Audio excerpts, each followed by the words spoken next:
Hey everyone, Mr. Sujano here, your source for gaming, tech, emulation, and open source news. Let's get started. Alright, to kick things off, we're talking about Windows emulation on Android with GameHub Lite. And for those who may not be aware, GameHub Lite is a privacy-focused version of GameHub. Now, we talked about GameHub Lite yesterday, and well, since yesterday, GameHub Lite got a brand new release. At the time of filming here, GameLite Release version 3 is the latest and greatest update. And there is quite a bit in here. First, in terms of performance comparison, they say the Lite version may achieve better FPS in certain scenarios compared to the original, though performance can vary depending on device specifications. On top of that, they've added in offline mode support, but they do say ensure all necessary drivers and components are pre-downloaded and run once online before enabling offline mode. For Steam games, make sure offline mode is enabled in Steam settings. And they've also added in free paid games giveaway section. I like that section. Displays giveaways from Epic Games, Steam, itch.io, GOG, and more. On top of that, they've added in support for adaptive icons. There's a bunch of fixes here and even more stuff. For example, they removed the first run user agreement pop-up and intro video. And looking at the special thanks, I noticed one real big name in here. Well, there's a bunch of big names. But the big name is Trixarian, who you may know is one of the people behind NetherSX2. Now, as for the claims here of GameHub Lite being faster than GameHub, they do back it up with receipts, with screenshots and videos. They also include virus total reports and even more.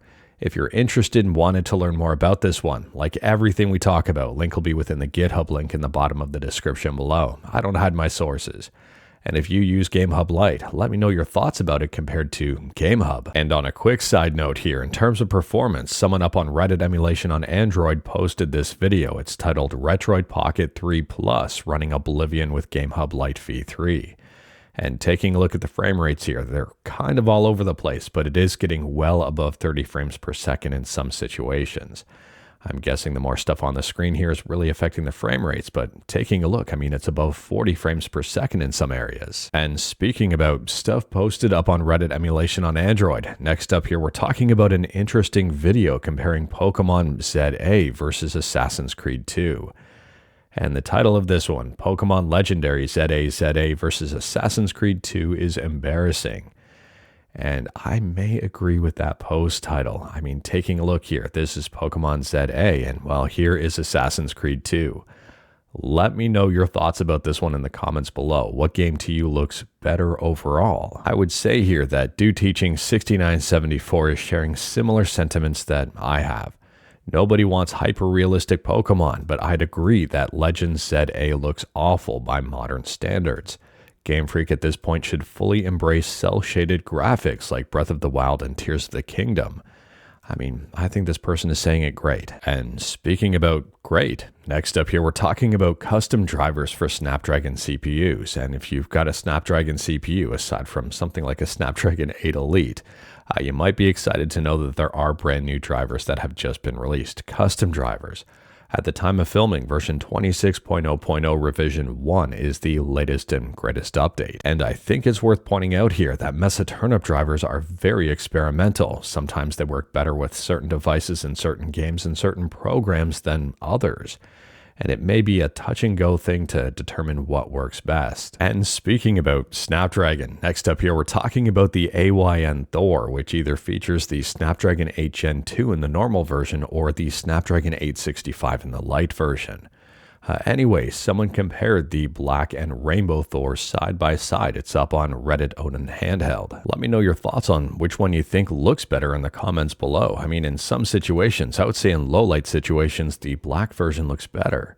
But in the light, I would really gravitate towards the rainbow version. I think both look great though. It's also worth noting that black and rainbow are not the only two colors. They've also got a white edition as well as a clear purple edition. I think a lot of people will be swayed towards the clear purple. Overall, I think the rainbow edition in the light looks the absolute best, but there are some options here. In terms of pricing, the light version is priced at $249. The base version is $299. The Pro version, 12 gigs of RAM and 256 gigs of storage, is $349. and the max version with a whopping 16 gigs of RAM and 1 terabyte of storage is $429. There's already a ton of reviews out there for the AYN Thor. This handheld does seem like a slam dunk. I mean, Bob Wolf is calling this the best dual screen handheld by far. Let me know your thoughts. And speaking about Android, next up here we're talking about Xbox 360 emulation on Android with AX360E.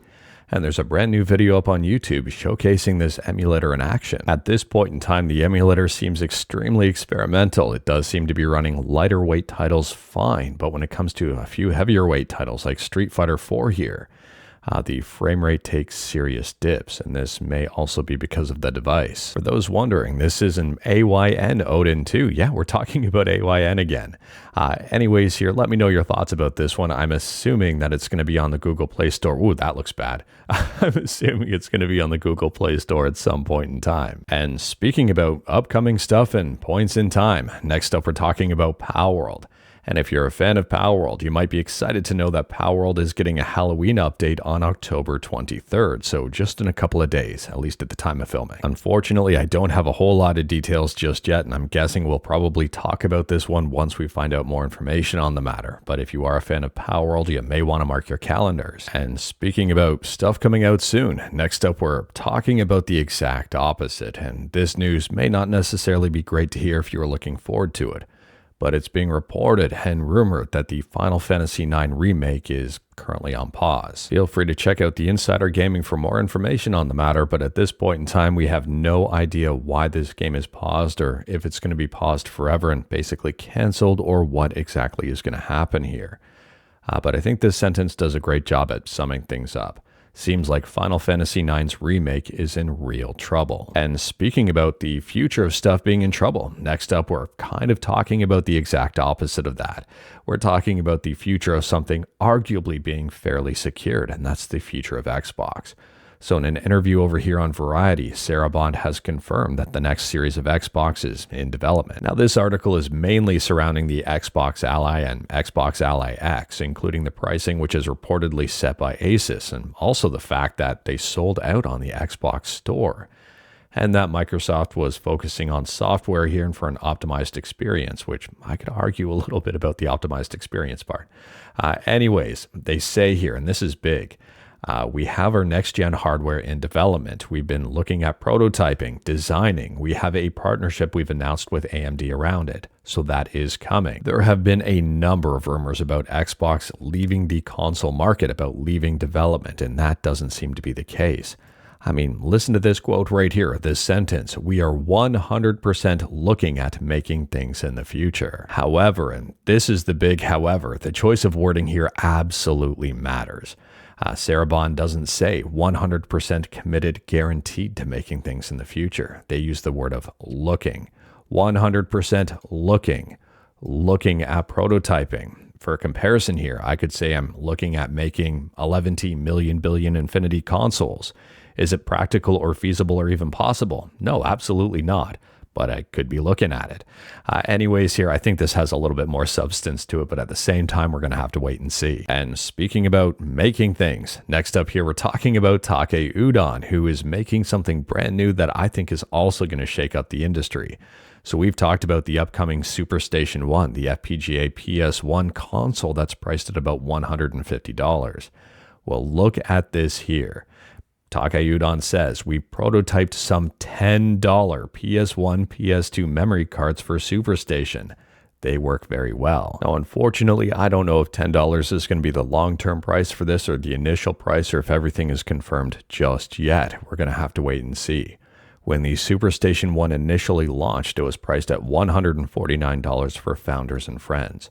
And taking a look right now, it's priced at $199 US, which I still think is a good value for this thing. Moving on, and we're shifting from arguably very inexpensive to free. And next up, we're talking about PlayStation 4 emulation with ShadPS4.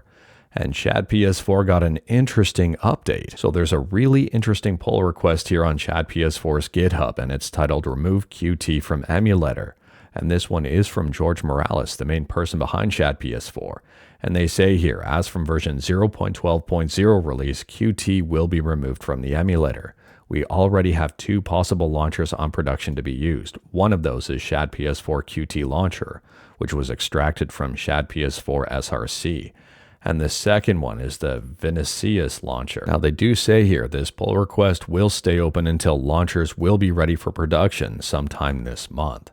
So it looks like people interested in ShadPS4 may have a choice in favorite launcher. And speaking about choices, next up we're talking about Sega Dreamcast emulation and VMUs.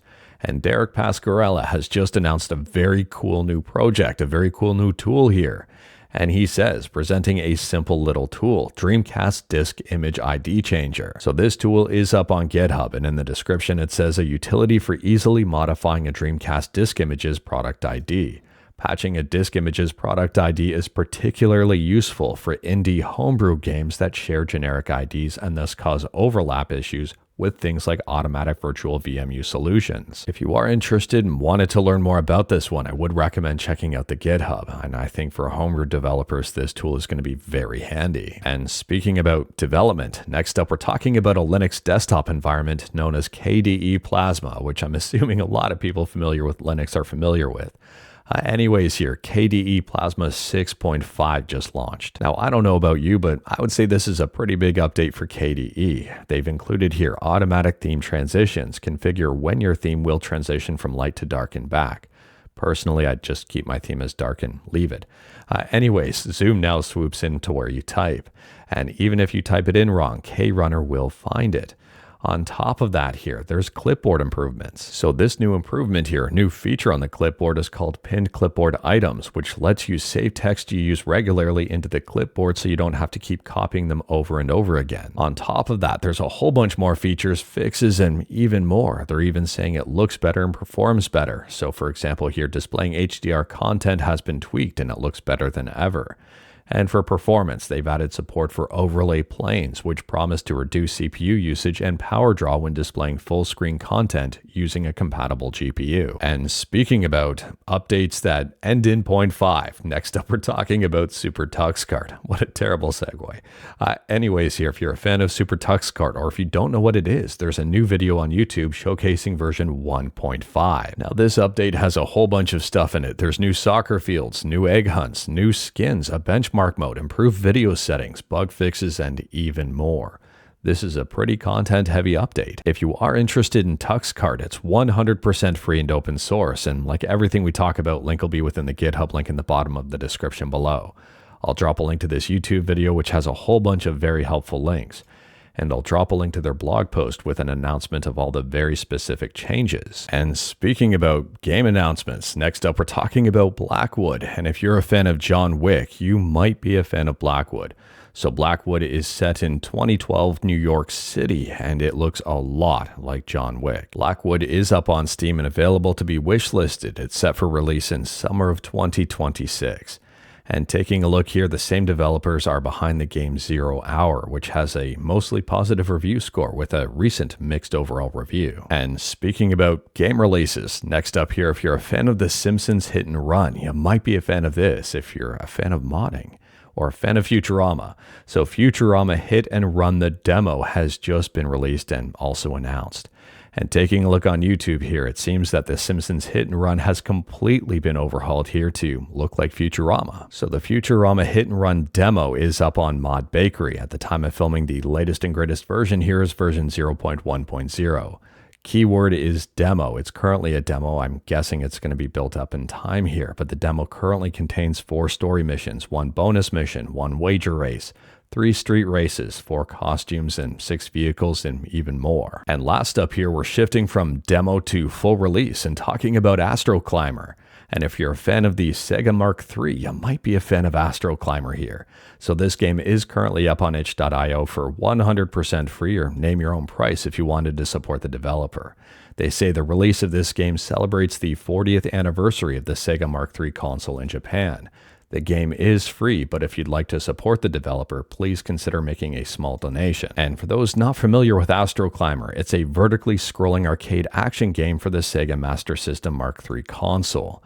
if you're interested and wanted to learn more about it. Again, like everything we talk about, links are in the description below within the GitHub link. But anyways, that is all I've got for you in this one. Straight to the point, all stuff and no fluff. The legendary one fluff right now is cuddling with Mrs. Sujano. We talked about a bunch today. Feel free to discuss anything we talked about in the comments below. If you like this video, leave a like. If you didn't like this video, leave a like. Hit that subscribe button. Check out my other videos. Don't tempt fate. Save your state.